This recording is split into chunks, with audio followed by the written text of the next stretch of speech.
अस्सलामुअलैकुम। Straight talk में खुश आमदीद। आपके साथ मैं हूँ आयशा बख्श। ईद के बाद बजट पेश होने जा रहा है। इस बार भी नजरें इस सवाल पर लगी हुई हैं कि नया बजट आम आदमी की मुश्किलात कम करेगा या मजीद बढ़ाएगा। हुकूमत और IMF के मुज़ाकरात से दिखाई दे रहा है कि नया माली साल अवाम के लिए आसान नहीं होगा। पाकिस्तान ने मजमूई कौमी पैदावार के करीबन 2% के बराबर बुनियादी बजट सरप्लस हासिल करने का वादा किया है, जिसका हजम 2.8 खरब रुपए से ज्यादा बनता है।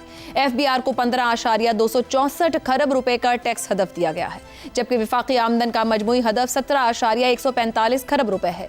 मगर मसला यह है कि मौजूदा माली साल में FBR को 683 अरब रुपए का खसारा हुआ है। इस सूरत हाल में हुकूमत मजीद टैक्स इकट्ठा करने के लिए नए इकदाम पर गौर कर रही है। हुकूमत ने तनख्वाहदार तबके को कुछ रिलीफ देने के लिए इनकम टैक्स में 1% कमी की तजवीज़ दी, मगर IMF ने इस पर एतराज़ किया। इस रिलीफ से करीबन 200 अरब रुपए के रेवेन्यू का नुकसान का अंदाजा है, जिसे पूरा करने के लिए हुकूमत के मुजव्वज़ा इक़दाम को IMF ने नाकाफ़ी करार दिया। अप्रैल तक सिर्फ तनख्वाहदार तबका ही तकरीबन 470 अरब रुपए टैक्स अदा कर चुका है, जबकि बड़े जागीरदार, बाअसर कारोबारी हल्के और ताकतवर शोबे बदस्तूर टैक्स नेट से बाहर है। सूद की अदायगी का हजम करीबन 7.8 खरब रुपए तक पहुंचने का इम्कान है, यानी कौमी आमदन का एक बड़ा हिस्सा कर्जों के सूद में जाएगा। तवानाई के शोबे के लिए करीबन 1 खरब रुपए की सब्सिडीज रखी जा रही हैं, मगर बिजली और गैस की कीमतों में इजाफे का इम्कान है। गुर्बत और बेरोजगारी की सूरत हाल तशवीशनाक है। तहकीकाती इदारे खते गुर्बत की ये शरह 43% बताते हैं, यानी करीबन 10 करोड़ 5 लाख पाकिस्तानी गरीब हैं। आमदन कम हो रही है, महंगाई 2 हिस्सों के करीब पहुंच चुकी है। खुराक, तवानाई और ट्रांसपोर्ट के अखराजात ने आम आदमी की कमर तोड़ दी है। सेल्स टैक्स, पेट्रोलियम लेवी और बिजली के बिलों में शामिल टैक्स गरीब और अमीर दोनों से यकसा वसूल किए जाते हैं, जिससे बोझ गरीब पर ही पड़ता है। माशी माहिरीन ने इसे रिवर्स ट्रिकल डाउन कहा है। मशरक़ वस्ता की कशीदा सूरत हाल पाकिस्तान की मुश्किलात में मजीद इजाफा कर रही है, मगर पाकिस्तान के माशी बहरान की जड़ें सिर्फ बैरूनी अवामिल में नहीं, टैक्स निज़ाम की नाइंसाफ़ी, मुराद याफ्ता अशराफिया, वसाइल की गैर मुनसिफाना तकसीम, करप्शन, महंगाई और बेरोजगारी, ये वो मसाइल हैं जिन्होंने मईशत को कमज़ोर किया है। अब सवाल यह है कि क्या इस बार भी IMF के नाम पर अवाम पर मजीद बोझ जड़ डाला जाएगा? क्या तनख्वाहदार तबका ही कुर्बानी देगा? अशराफिया को भी अबतर माशी सूरत हाल का एहसास होगा? इसी पर पैनल की राय आपके सामने रखेंगे। पैनल में हमारे साथ हैं ज़ैगम खान, शहजाद चौधरी, आमिर अहमद खान और रजा रूमी साहिब। प्रोग्राम का सवाल आप सभी के लिए।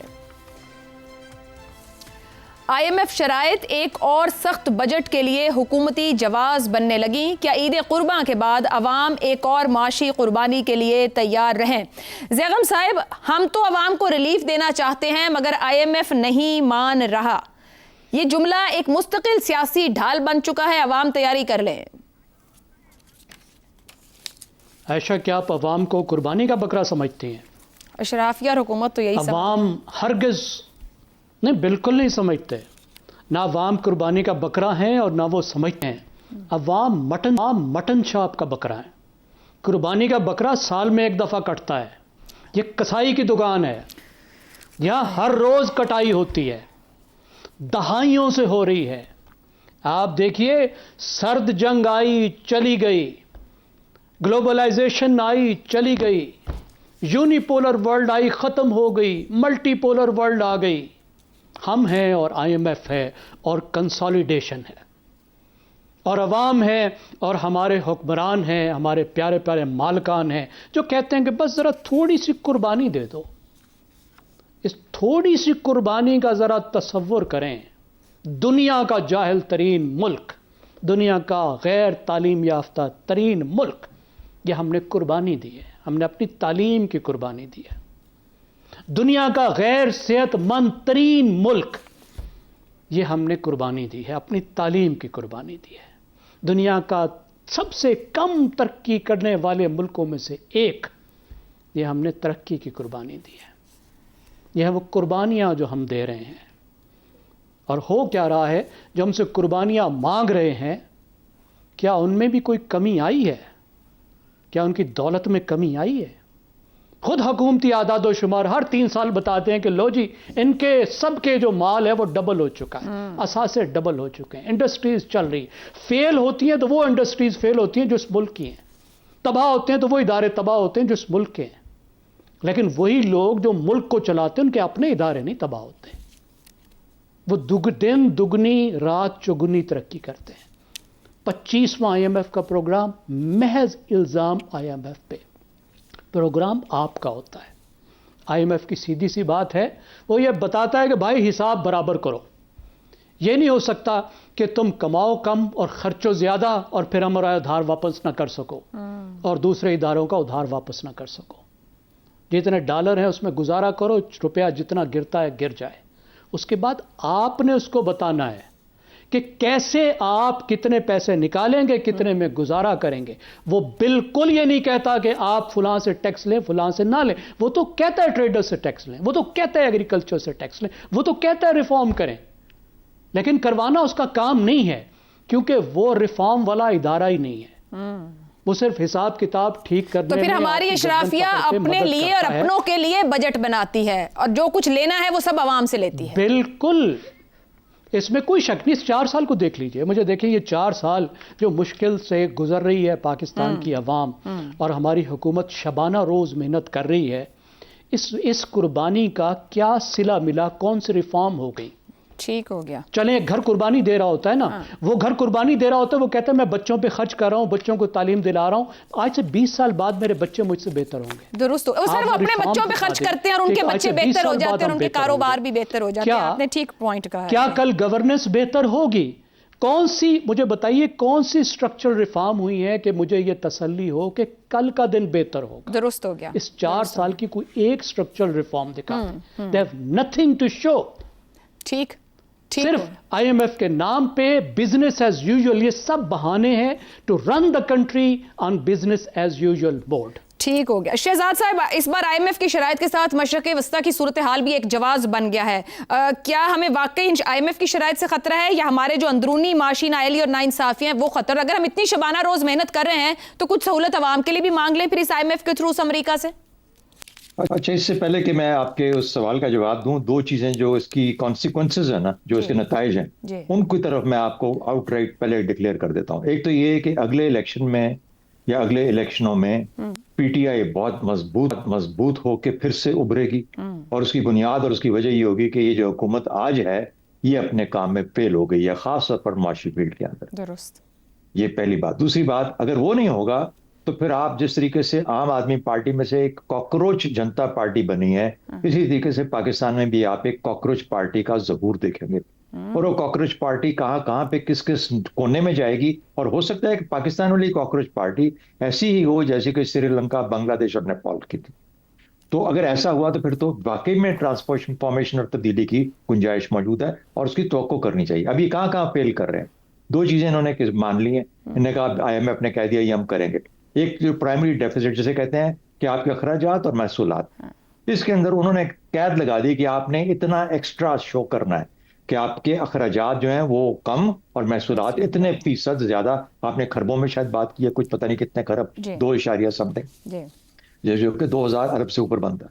इसका मतलब क्या है कि अच्छा, जो हम फिगर देते हैं, जो हम हदफ देते हैं FBR को, मिसाल के तौर पे इस साल 13 खरब का था कि 13,000 अरब तुमने टैक्स जमा करना है, वो कर पाए शायद 11,000 अरब के करीब। शायद यहाँ पे अब 700 अरब का आपने जिक्र किया, मेरे ख्याल में जब क्यूमुलेटिव आएगा तो तकरीबन इतना ही हो जाएगा। अब उनको कहा जा रहा है कि 15 खरब तुमने और निकालना है पैसा लोगों से, और उस 15,000 अरब जब ले लोगे उसके बाद फिर प्राइमरी डेफिसिट इतना होगा। अखराजात हम कम नहीं करेंगे, क्योंकि आपको पता है हम तो एक बहुत बड़ी ताकत है, मिडिल पावर है, हम तो एक इमर्जिंग पावर है, इसलिए हम अखराजात तो कम नहीं कर सकते ना। हमारे जहाज भी बहुत ज्यादा है, हम जहाजों में सफर करते हैं दुनिया भर के अंदर और खरीदते जाते हैं, खरीदते जा रहे हैं। तो बहरहाल इस वजह से आपको लगता है, और इस वजह से होगा क्या कि वो जो गरीब आदमी जो टैक्स देता है, जो गरीब टैक्स नेट के अंदर है, वही टैक्स और देगा, उसके अंदर से ही निकाला जाएगा कंज्यूमर। बिजली के बिलों के अंदर से कंज्यूमर निकाला जाएगा। 200 यूनिट से पहले जो कम बिजली का रेट देते थे, आप वही रेट देंगे जो कि बाकी दुनिया दे रही है या पाकिस्तानी दे रहे हैं। अच्छा, इसके साथ जब आप ये चीजें देखते हैं तो आप देखते हैं कि अच्छा, गुर्बत बढ़ेगी, इन्फ्लेशन बढ़ेगी, आपके पैसे की कदर कम हो जाएगी, आपकी कुव्वत खरीद कम हो जाएगी और लोग पॉवर्टी में, गुर्बत की लकीर से नीचे चले जाएंगे, खुदकुशियां बढ़ जाएंगी। तो इस वक्त वो है जो कि इस वक्त IMF के सामने खड़े होके हम एक मुश्किल से लड़खड़ाती मईशत जो अपने पांव पे खड़ा होना चाहती है, हमारे लिए कुछ चीजें ऐसी हैं जो हम कर सकते हैं, कुछ नहीं कर सकते। कहीं ना कहीं पे हमें थोड़ी सी आपको गुंजाइश दे निकालनी पड़ेगी, हमें देनी पड़ेगी। आप दें ना दें, हम देंगे। तो इसलिए मेरा हाल है, लेट कोलाइड करें, क्लैश करें उनके साथ, IMF के साथ। ये किसने क्या है कि 18% GST जो है ये हमेशा 18, कुछ पे 18 होगा, किसी पे 12 होगा, किसी पे 6 होगा, किसी पे 1% होगा। करो उस तरीके से जो कि आपकी स्ट्रैटेजी के साथ आपको आगे लेके जा सकता है, ताकि आपकी रिस्ट्रक्चरिंग और रिफॉर्म आसान हो जाए और आप ज्यादा लोगों को इस मईशत के दायरे के अंदर ला सकें, ताकि वो सब इसके हिस्सेदार बने। दुरुस्त हो गया। आमिर अहमद खान साहब, एक तरफ IMF की शराइत है, दूसरी तरफ हुकूमत की नाअहली है जो साफ और वाज़ेह तौर दिखती है कि अपने अखराजात नहीं कम हो रहे, खर्चा कम नहीं हो रहा है। तो क्या आम आदमी ही कुर्बानी का बकरा बने और वो तैयारी कर ले इसके लिए, या कोई तरस आएगा हुकूमत को, अशराफिया को? अच्छा, अगर तो तरस आना होता है ना, तो मैं कभी कभी अपने आप से पूछता हूँ कि ये IMF के पास हुकूमत पाकिस्तान की जो है वो क्यों जाती है? क्या वाकई वो पैसे लेने जाती है IMF के पास, या वो अपनी बैड गवर्नेंस और पुअर पॉलिसी मेकिंग के लिए एक ढाल तलाश करने जाती है कि कल को हमारे पर कोई तनकीद हो तो हम कहते हैं कि जी हमारे तो हाथ बंधे हुए, हम तो IMF के प्रोग्राम में और IMF के ये मुतालबात हैं। And I am not 100% convinced कि वो सिर्फ ये जो $1.25 अरब की एक किस्त आ जाती है, फिर $1.5 अरब की दूसरी किस्त आ जाती है, ये इन डॉलरों के लिए IMF के पास जाती है गवर्नमेंट। अब तो मुझे ये लग रहा है कि वो सिर्फ इसलिए वहाँ इन प्रोग्राम्स के अंदर जाती है ताकि उसको अपनी कमजोरियों का और अपनी नालायकी का कोई बहाना मिल जाए। और IMF का नाम एक ऐसा है जो कि पाकिस्तान का बच्चा बच्चा जो है वो जानता है। अब if you look at the real issue, आशा, तो वो देखिए उसके अंदर अगर आप गवर्नेंस के ऊपर सिर्फ नजर डालें तो मेरा ख्याल है कि बहुत कॉम्प्रिहेंसिवली शहजाद चौधरी साहब ने, उदय साहब ने जो है ये उसका अहाता कर लिया है कि कहीं पर आप में इम्प्रूवमेंट की सलाहियत नहीं है। ये पूरे का पूरा तबका, और ये आज की बात नहीं है, ये पूरे का पूरा तबका, ये कितने, किसी ने हिसाब लगाया हुआ था ना हमारे पाकिस्तानी पॉलिटिकल साइंटिस्ट ने, कि ये 4-4.5 हजार खानदान जो पिछले 50 साल से पाकिस्तान को रूल कर रहे हैं, उनमें से किसी की तरफ से कोई एक ऐसी चीज नहीं आपको सामने आती है। टेक्नोलॉजी आ गई हुई है दुनिया के अंदर, सारी दुनिया टेक्नोलॉजी के ऊपर चल रही है। लोगों ने टेक्नोलॉजी को इस्तेमाल करके अपना पूरा एंगेजमेंट का तरीका, हुकूमत का जो अवाम के साथ एंगेजमेंट का तरीका है, उसको भी बदल दिया है। क्या पाकिस्तान में कोई इस तरह की मूवमेंट नजर आती है? तो बिल्कुल हम ये IMF का नाम बहुत सुनेंगे इस बजट के आने तक, इस बजट के दौरान भी, क्योंकि मसला सिर्फ इस बजट के लिए एक जवाब पेश करना नहीं है। IMF का मसला ये है कि इस बजट के पेश होने के बाद भी आपने देखा है कि हमेशा वारदात, असल वारदात जो होती है वो तो बजट के बाद होती है। क्या कभी ऐसा हुआ है कि बजट के अंदर जो टैक्स कलेक्शन मेजर्स हो, खासतौर पे इनडायरेक्टली, जैसे कि यूटिलिटी बिल्स के जरिए होते हैं वो सारे, वो बजट के बाद उनमें कोई तब्दीली ना आई हो पूरे एक साल की, और फिर अगले बजट में उसके अंदर तब्दीली, उसमें तो हर दूसरे हफ्ते और हर दूसरे महीने जो है वो तब्दीलियां आ रही होती हैं। तो आई थिंक, और ये सब कुछ अब जो है ये सबको पता भी चल गया है, जिसकी वजह से शहजाद चौधरी साहब ने जो बात की है ना, कि ये ढाल जो है अब ये इतनी पतली बन गई है कि मेरा नहीं ख्याल कि ज्यादातर इस हुक्मरान तबके को जो है ना वो आवाम से बचा सके। रजा रूमी साहब, 470 अरब रुपए टैक्स दे चुका है तनख्वाहदार तबका, और पिछले कुछ सालों में हमें यह नजर आया कि सबसे आसान शिकार हो गया ये गवर्नमेंट की पॉलिसीज का। और ये मुतवस्सित तबका ये जो बोझ उठाता है, जो मुल्क के सिस्टम और स्ट्रक्चर को कहीं ना कहीं कनेक्ट करता है और बोझ उठाता है, रीढ़ की हड्डी की हैसियत रखता है। हुकूमत क्यों इस मुतवस्सित तबके को भी गरीब बनाने में लगी है? ये बैड गवर्नेंस, पुअर प्लानिंग, क्यों नहीं ये बात समझ पा रहे हैं कि इससे निकलने की जरूरत है? अक़वाम मुत्तहिदा की एक स्टडी थी, और अब उसको भी कोई 4-5 साल हो गए हैं, 5 साल पुरानी है, जिसमें ये कहा गया था कि पाकिस्तान में ऐसे तबकात मौजूद हैं जिनको करीबन $16 अरब की छूट मिलती है, सब्सिडीज मिलती है, रियासत जो टैक्स पेयर्स हैं वो मुहैया करते हैं। ये कोई 4.5 हजार अरब रुपए बनते हैं।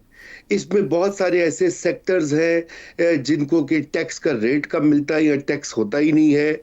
इसमें बहुत सारे ऐसे लोग हैं जिनको वो एक्सपोर्ट करते हैं तो उनको रिबेट मिलता है उनको, और बहुत सारी मराहत, ये मराहत याफ्ता तबका जो है दर हकीकत पाकिस्तान की मईशत और पाकिस्तान का बजट ये इनकी मुट्ठी में होता है। और इनकी मुट्ठी में क्यों होता है कि ये ऐवान इक़्तिदार के बिल्कुल करीब होते हैं या उसका हिस्सा होते हैं। आप चीनी के जो मिल्स देख लीजिए कि कौन शुगर मिलें ओन करता है। आप बिजली के जो निजी बिजली घर हैं जो कि अगर पैदावार ना भी करें तो उनको पैसे मिलते हैं सालाना आपके और हमारे टैक्सेस से।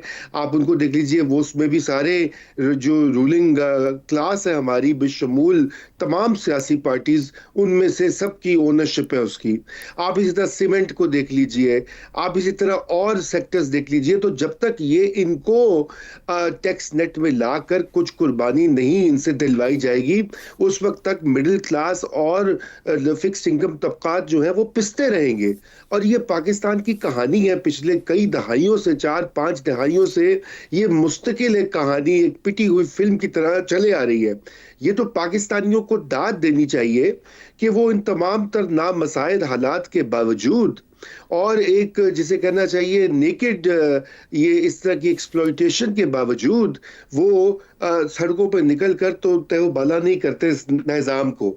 और ये वाकई एक मुहिम्मा है। मुझे याद है इसके ऊपर एक बार ज़ियाउद्दीन साहब हमारे सीनियर जर्नलिस्ट थे तो उनसे भी इसके ऊपर बात होती थी कि क्या वजह है कि दुनिया भर में महंगाई पे इस तरह की और यहाँ इस तरह की माशी तकालीफ पे लोग बाहर निकलते हैं और बहुत कुछ होता है, लेकिन पाकिस्तान में ऐसा क्यों नहीं होता। और ये इस बजट की भी कहानी कोई खास मुख्तलिफ नहीं होगी क्योंकि जो जिसका दाव लगता है वो अपने आप को बचा लेता है और पकड़े जाते हैं वो जिनको के ऊपर रज़ा रूमी साहब, आपकी गुफ्तगू के दरमियान एक लफ्ज मेरे दिमाग में अटक गया है, नेकेड एक्सप्लॉयटेशन। क्या हमारे माशरे में ये इजाजत ही नहीं है कि हम उठकर उस नेकेड एक्सप्लॉयटेशन पर आवाज उठा सकें, या हमें ट्रेंड ही नहीं किया गया कि हमारा हक भी छीन लो हम आवाज नहीं निकालेंगे?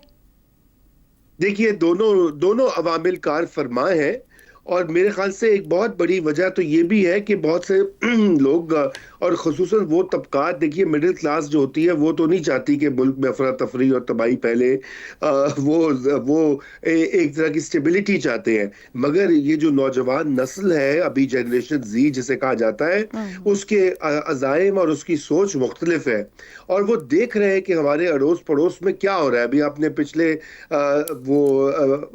प्रोग्राम में हमने कॉकरोच पार्टी की बात की थी, नेपाल की बात हुई, बांग्लादेश की बात हुई और दुनिया के कई ममालिक है जहां पर इन्हीं अवामिल की वजह से लोग और खुसूसन नौजवान जो है वो इस मराहत याफ्ता निज़ाम के खिलाफ मुतहरिक हुए हैं। और मुझे तो सिर्फ ये खतरा होता है कि अगर कोई प्रॉपर लीडरशिप ना हो, कोई अखलाकी डायरेक्शन ना हो तो फिर वो केओस में बदलता है। इसलिए पाकिस्तान की जो रूलिंग क्लास है, जो जिनको के तबकात कहा जाता है, जो कि हुक्मरान तबकात है, उनको खुद ये चाहिए कि वो इस होश के नाखून लें और वो देखें कि ये मुल्क किस डगर पर जा रहा है और ये अवाम में कितना गुस्सा बढ़ रहा है। आप सर्वेस देख लीजिए, आप उसके कई मुजाहिरे देख लीजिए, सोशल मीडिया पे भी जो बेचैनी है वो भी माशी नाहमवारी और माशी कसाद बाजारी की वजह से है। तो ये थोड़ा सा इनको चाहिए कि ये ले, ये जो रिच फैट कैट्स हैं इनसे कुर्बानी लें थोड़ी सी। अभी ईद कुर्बान भी है तो वो बजट में लें और सही कहा। देखना यह है कि ये रिच फैट कैट्स के शिकंजे में आते भी हैं या नहीं। शहजाद साहब कुछ कहना चाह रहे हैं?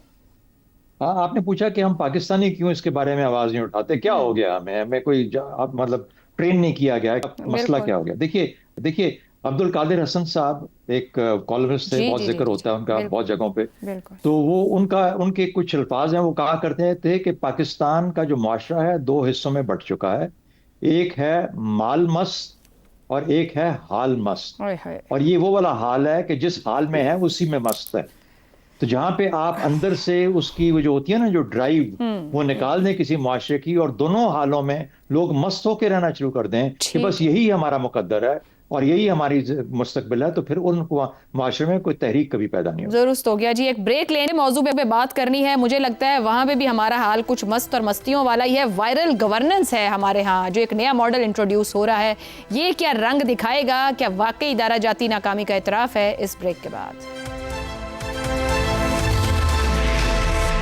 प्रोग्राम में एक बार फिर खुशामदीद। पाकिस्तान में गवर्नेंस का एक नया और कदरे तशवीशनाक मॉडल उभर रहा है, जहां हुकूमती और इंतजामी रद्द-ए-अमल का इन्हिसार कानून, मेरिट, जिम्मेदारी या इदारा जाती अमल पर नहीं, बल्कि इस बात पर होता जा रहा है कि कौन सा मसला सोशल मीडिया पर कितना वायरल होता है।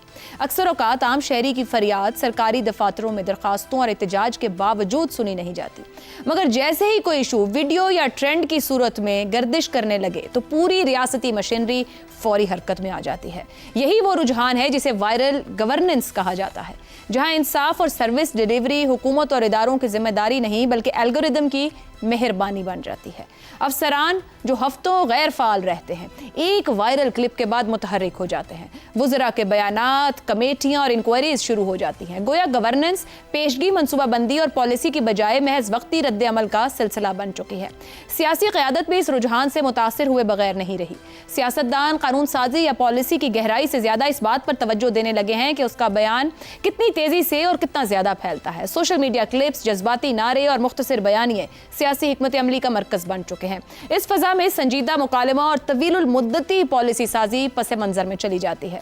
इसके साथ साथ ब्यूरोक्रेसी के अंदर भी एक नया किरदार उभर रहा है। ब्यूरोक्रेट इन्फ्लुएंसर्स, जहां बाज अफसरान अवामी खिदमात के बजाय डिजिटल मौजूदगी और सेल्फ प्रमोशनल एक्टिविटीज़ को तरजीह देते नजर आते हैं। यूं गवर्नेंस कंटेंट क्रिएशन में तब्दील हो जाती है और हकीकी कारकर्दगी की जगह महज ज़ाहिरी तासुर ले लेता है। इस वायरल गवर्नेंस का सबसे बड़ा नुकसान यह है कि वो शहरी जो सोशल मीडिया तक रसाई नहीं रखते या जिनकी पोस्ट बदकिस्मती से वायरल नहीं हो पाती, वो इस अटेंशन इकोनॉमी से मुकम्मल तौर पर बाहर हो जाते हैं। यूं उनके मसाइल ना ट्रेंड्स बनते हैं, ना ही फौरी हल हो पाते हैं। आज के डिजिटल दौर में सोशल मीडिया को गवर्नेंस के लिए एक मुआविन और सपोर्ट टूल के तौर पर इस्तेमाल करना नागुज़ीर हो चुका है। मगर असल सवाल यह है कि क्या इसका बढ़ता हुआ असर इस हद तक दुरुस्त है जहां ये महज मुआवनत के बजाय फैसला साजी का मरकजी मुहर्रिक बनने लगे?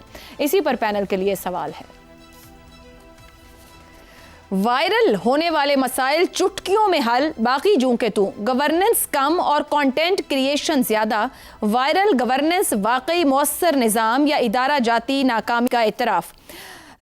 रज़ा रूमी साहिब, आपसे आगाज करते हैं। ब्यूरोक्रेट इन्फ्लुएंसर्स का बड़ा रुझान है, इन निज़ाम में बेहतरी है, गवर्नेंस की सतहियत है, अफसरान की डिजिटल मौजूदगी है या महज इमेज मैनेजमेंट का जरिया है? ये किस तर्ज और ढंग की गवर्नेंस है और क्या दे रही है? आप सोचते तो नहीं है कि काश मुझे भी आज कोई कहीं ब्यूरोक्रेट होना चाहिए था, वायरल होता कहीं बहुत? नहीं, मैं सोचता तो नहीं, सोच समझ कर ही छोड़ी थी नौकरी। मगर ये बात दुरुस्त है, मैं खुद दंग रह जाता हूँ कभी देखकर कि जिस तरीके से सोशल मीडिया का इस्तेमाल नौजवान अफसरान की एक नई नस्ल कर रही है, वो बराह रास्त उसको खैर अवामी राब्ते का तो जरिया हो सकती है और टेक्नोलॉजी को इस्तेमाल करना चाहिए, लेकिन अपनी कारकर्दगी को वो उसकी बाकायदा उसकी शो मारने के लिए या उसको दिखाने के लिए वो उसका हर हमा वक्त इस्तेमाल हो रहा है।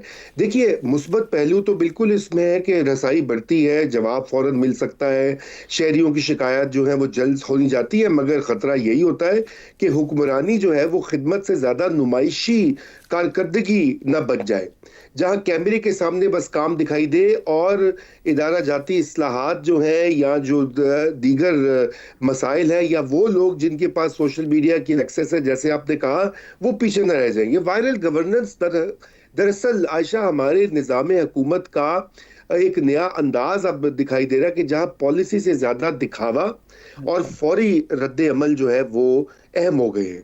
और आज कोई भी अगर वाकया सोशल मीडिया पर फैल जाए तो चंद ही घंटों में नोटिस, मुअत्तली और कार्रवाई आती है। लेकिन मसला ये है कि वही बात है कि जिनकी जो मसले मंजर आम पर नहीं आते या जिन लोगों की आवाज़ नहीं होती, आवाज़ कमज़ोर है, तो फिर उनके मसाइल तो बरसों के जू के तू वहीं रहेंगे। और ये तर्ज़े हुकूमत जो है वक्ती तौर पर हुकूमत को हसास तो जाहिर करता है। मेरे ख्याल से तो रहा सहा जो स्ट्रक्चर है उसका भी तहस नहस हो रहा है, क्योंकि अगर तवज्जे नौजवान अफसरान जो है पुलिस में हो या वो, बल्कि अब तो पुलिस में तो पाबंदी लगा दी थी मेरे ख्याल से, पंजाब पुलिस ने तो बकायदा, क्योंकि इतने ज्यादा अफसरान और ऑफिशियल्स टिकटॉक पे थे कि उन्होंने बकायदा उसका नोटिस लिया, कई लोगों की मुअत्तली हुई, कई को फारिग किया नौकरी से, क्योंकि अगर उनकी तवज्जो सिर्फ टिकटॉक पर रहेगी तो वो काम क्या करेंगे, खाक करेंगे। और यही वाला जो मामला है ब्यूरोक्रेसी के, सिविल ब्यूरोक्रेसी में भी, और मैं समझता हूं कि ये इसका सद्देबाब होना चाहिए। अभी कुछ रूल्स तो आए हैं, लेकिन पाकिस्तान में मसला यही कि उनकी इम्प्लीमेंटेशन जो है वो हमेशा कमजोर होती है और अनइवन होती है और तगड़े बीच में से बच जाते हैं। लेकिन इसको सोशल मीडिया को एक की जो टेक्नोलॉजी, उसकी जो बैकग्राउंड है या बैक एंड के ऊपर, उसको एक टूल के तौर पे इस्तेमाल करना चाहिए आवाम को रसाई देने के लिए, सहूलत के लिए होना चाहिए। बिल्कुल जी, सहूलत की, उसको एक नुमाइशी निज़ाम नहीं बनाना चाहिए। मेरे ख्याल से ये तो एक बहुत अफसोसनाक चीज़ ये दुरुस्त हो गई। ऐसी गवर्नेंस की जरूरत हमें नहीं है। आमिर साहब, वायरल हो तो इंसाफ और मसाइल का हल है, वरना खामोशी है। क्या वक्ती वायरल रद्द-ए-अमल तवीलुल मुद्दत पॉलिसी और गवर्नेंस का नेमुल बदल हो सकता है या उसका सब्स्टिट्यूट बन सकता है, मुतबादिल हो सकता है? बहुत ऑब्वियस है कि नहीं हो सकता ऐसा, लेकिन देखिए ये मसला जो है ये आज के दौर का नहीं है, ये बहुत पुराना मसला है। जनरल मुशर्रफ ने जब इक़्तिदार पर कब्जा किया तो 9/11 के बाद तो वो अमेरिका के महबूब हो गए, डार्लिंग हो गए पूरी दुनिया के, लेकिन अक्टूबर 1999 से लेके सितंबर 2001 तक का जो 2 साल थे उनके लिए बड़े मुश्किल थे। वो अक्सर एडिटर से मुलाकात करते थे और सबसे पहला बात उन्होंने जो करनी होती थी वो ये थी कि जी Pakistan has an image problem, और हम लोगों के लिए ये समझाना उनको इम्पॉसिबल होता था कि देखिए कोई वजह होगी ना कि इतनी खराब इमेज है पाकिस्तान की दुनिया के अंदर जिसके बारे में वो इतने परेशान हैं, तो उन वजूहात के ऊपर क्यों ना फोकस करें। लेकिन उनका इसरार होता था कि नहीं, ये मसाइल इतने ज्यादा नहीं है जितना कि हमारा इमेज खराब है। मुझे लगता है कि ये हुक्मरानी की कुर्सी में कोई ऐसा कीड़ा है कि जो भी उसके ऊपर बैठता है, जब उसको काटता है वो कीड़ा, तो उसको लगता है कि पाकिस्तान का हर मसला एक्चुअली एक इमेज प्रॉब्लम है, वो असल नहीं है। जबकि अगर आप उसको उस पर आजकल जो सोशल मीडिया का इस्तेमाल है उस पर जरा गौर करें ना, तो अच्छा मैं अगर अपना केस सोशल मीडिया के ऊपर लेके जाऊंगा और कोई हुक्मरान उसको नोट करके फटाफट हल कर देगा ना, तो मेरा केस तो हल हो जाएगा, लेकिन वो केस एक बहुत बड़े मसले की निशानदेही करता है ना, वो रिप्रेजेंट करता है। मैं अकेला तो नहीं हूं ना कि जिसको वो मसला है, किसी की जायदाद छिन रही है, किसी के साथ पुलिस ने ज्यादती की है, ये सारा तो वो एक सिस्टमैटिक चीज है ना पाकिस्तान के अंदर, तो उसका केस तो रिजॉल्व हो जाता है, लेकिन वो मसला तो नहीं रिजॉल्व होता ना। और यही वजह है कि जो मर्जी कोई हमारे हुक्मरान कर दे, वो इमेज का प्रॉब्लम हमेशा उनकी हुकूमत को रहता है, क्योंकि वो सिर्फ इमेज की स्नैपशॉट्स जो हैं उनको ट्रीट कर रहे होते हैं, और जो बुनियादी मसला होता है उसकी तरफ तवज्जो देने को उनके पास वक्त नहीं है। ठीक हो गया जी, केस हल हो जाता है, मसला हल नहीं होता। इस पर मजीद गुफ्तगू करेंगे ब्रेक के बाद। प्रोग्राम के आखिरी हिस्से में एक बार फिर खुशामदीद। शहजाद साहब, चंद सेकंड की वीडियो पर फौरी एक्शन हो जाए और निज़ामी इस्लाहात गायब हों, डिजिटल दौर में तेज रफ्तार रद्द-ए-अमल क्या ज़रूरत है या महज कंटेंट है जिसका असल गवर्नेंस से ताल्लुक नहीं है? आप अंदाजा करें ना कि लाखों में से या हजारों में से कम एक शिकायत पे तो कुछ अमल हो जाता है। कितनी खुशकिस्मती है हमारी कि इस सोशल मीडिया की वजह से कुछ ना कुछ कहीं ना कहीं बात पहुंच जाती है। लेकिन मसला आपने जो बताया बहुत बेहतर तरीके पे और बहुत अच्छा उसको उठाया, और आपका इब्तिदाइया ही सब कुछ कह गया, लेकिन कोई गुंजाइश जो थोड़ी बहुत छोड़ी नहीं। लेकिन एक चीज मुझे बहुत पसंद आई आपके इब्तिदाइये में और आपके कलमात, डिजिटल प्रेजेंस, जिसका रजा रूबी जिक्र कर रहे थे कि डिजिटल प्रेजेंस का जमाना आ गया कि अब आपको डिजिटली अपने आप को रखना, हाजिर रखना पड़ता है लोगों के आगे, अपने अफसरान बाला के आगे, निजाम के आगे, कि आप डिजिटली प्रेजेंट हैं, इसका मतलब है आप प्रेजेंट हैं, इसका मतलब है आप सोशल मीडिया के अंदर मौजूद हैं, तो आप कायम होता है। मसला बुनियादी तौर पर लीडरशिप की गलत अंडरस्टैंडिंग का है। हमारे यहाँ लीडरशिप क्या समझी जाती है कि बड़ा दबंग लीडर है जी, बड़ा कमाल का लीडर है। वो ऐसा लीडर जो कि मौके पे गया और मौके पे ही फैसला कर दिया जी उसने। क्या बात है, जहां पे अवाम की तवक्को ये हो और लीडर भी ये समझे कि यही तरीका है मुझे अपनी लीडरी जमाने का और बताने का कि वाह एक वो था, यानी पंजाब के अंदर कैसे कैसे लीडर आए और किस तरह के कमाल के लीडर। तो ये करता क्या है, ये निज़ाम की नफी करता है, निज़ाम को जीरो करता है। क्योंकि अगर निज़ाम कायम होगा तो उसका मतलब यह है कि वो अपनी लीडरी तो नहीं दिखा सकता, फिर प्रोसेस का हिस्सा बनना पड़ेगा। तो लीडरी तो तभी नजर आती है ना, कमाल का लीडर है जिसने हुक्म दिया, उसने जिक्र किया, ऐसा करके हर चीज सही कर दी। तो ये लीडरशिप तो उसका वो अगर निजाम होगा तो निजाम उसको रोक लेगा, नहीं इसको डालो सिस्टम के अंदर डालो, प्रोसेस में डालो, और प्रोसेस में से गुजर के वहां से फिर हल जो निकलेगा वो उसका पायदार और ऐसा हल होगा जो कायम रहेगा। दूसरी बात वो ये कि ये लीडरशिप की जो या किसी किस्म की भी गवर्नेंस जो है, सबसे बड़ा इम्तिहान क्या है, जब आप उस सीन से हट जाते हैं, उस पोजीशन से हट जाते हैं, तो कितनी चीजें हैं जो पीछे रह जाती हैं, या ये कि हर चीज ही खत्म हो जाती है। आपके जाने के बाद एक नई लीडरशिप आती है, एक नए किस्म की सोच लेके आते हैं, और सारी चीजें गायब कर दी जाती हैं, सड़कों के नाम बदल जाते हैं, आपके अंडरपासेस के नाम बदल जाते हैं। तो अगर ऐसा है तो भाई आप फिर एक, जिसे कहते हैं कि स्लिपरी स्लोप पे थे, आप सिर्फ एक जाहिरी और दिखावे वाली गवर्नेंस कर रहे थे, आपकी कोई हैसियत नहीं थी, आपने कोई ऐसे इकदामात नहीं किए जो कि लॉन्ग टर्म और लिविंग असर रखते हैं। ठीक हो गया। ज़ैगम साहब, नौजवान मुल्क की आबादी का 65% है, क्या आज के सियासतदान और अफसरान ये समझ चुके हैं कि रील्स और ट्रेंड्स के दौर में परवान चढ़ी इस जेन ज़ी के सामने कारकर्दगी नहीं बल्कि ज्यादा अहमियत व्यूज की और उस वक्त दिखावे की है? आयशा, पहली बात, क्या हमारे सियासतदान, हमारे ब्यूरोक्रेट जन्नत मिर्जा से कम खूबसूरत है कि वो वायरल ना हो? उनका वायरल होने पे कोई हक नहीं है। जन्नत मिर्जा के सर पे जिम्मेदारी नहीं है मुल्क और सिस्टम को चलाने की। नहीं, हुस्न तो बराबर है ना, हुस्न तो बल्कि इधर ज्यादा है। इस पे मैं एग्री करूंगी, हुस्न ज्यादा है। तीन बातें हैं आयशा, तीन बातें हैं जिसमें से दो पुरानी हैं, एक नई है, और पुरानी बातों पर भी नया मीडिया असरअंदाज हो रहा है। सबसे पहली बात है जिसको कहते हैं एजेंडा सेटिंग। हुकूमत के पास वसाइल कम, मसाइल ज़्यादा होते हैं दुनिया की हर हुकूमत के पास।